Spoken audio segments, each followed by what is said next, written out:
Program belajar ala militer di Barak TNI bagi pelajar Jawa Barat yang jarang sekolah atau melakukan kenakalan, sebagaimana diprogramkan oleh Gubernur Jawa Barat, Kang Deddy Mulyadi, KDM, menimbulkan pertanyaan penting dari perspektif hukum dan hak asasi manusia, HAM. Berikut adalah analisisnya, dari perspektif hukum. Dasar hukum pemerintah daerah. Gubernur sebagai kepala daerah memiliki kewenangan membuat kebijakan daerah demi kepentingan umum.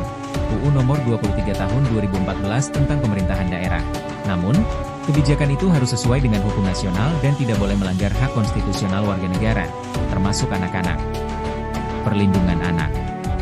Undang-Undang Nomor 35 Tahun 2014 tentang Perlindungan Anak menyatakan bahwa setiap anak berhak mendapatkan pendidikan dan pengasuhan dalam lingkungan yang aman, tidak diskriminatif, dan tanpa kekerasan.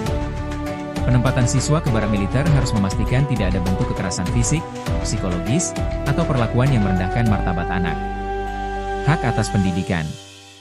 Hak atas pendidikan adalah hak dasar yang dijamin oleh UUD 1945 Pasal 31. Maka, program ini tidak boleh menjadi pengganti sekolah formal secara penuh, tetapi bisa sebagai program tambahan atau rehabilitatif. Dari perspektif hak asasi manusia, HAM. Prinsip non-diskriminasi. Memisahkan siswa, bermasalah, dan memasukkan mereka ke program militeristik dapat berpotensi stigmatisasi dan diskriminasi, jika tidak dilakukan dengan prinsip kesetaraan dan hak yang sama. Kekhawatiran akan pendekatan represif. Pendekatan militer yang terlalu keras bisa bertentangan dengan prinsip rehabilitasi anak, yang menurut Konvensi Hak Anak, yang sudah diratifikasi Indonesia, harus dilakukan dengan cara yang edukatif, bukan represif. Persetujuan dan partisipasi.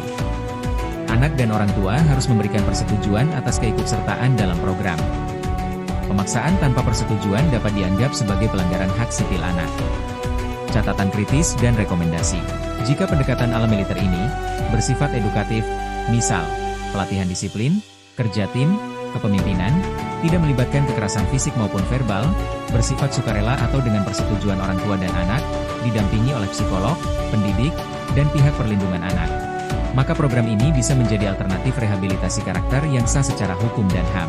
Namun, jika program ini menggunakan kekerasan, hukuman fisik, atau tekanan psikologis, tidak ada transparansi atau pengawasan, anak dipaksa masuk tanpa mekanisme perlindungan hukum, maka itu melanggar HAM dan bisa melanggar hukum perlindungan anak. Kesimpulan. Tujuan membentuk karakter anak-anak yang bermasalah adalah hal baik dan sah menurut hukum, tetapi cara dan pendekatannya harus sangat hati-hati. Pendekatan ala militer harus dibatasi pada hal-hal edukatif dan tidak boleh menjurus ke arah hukuman atau tindakan represif.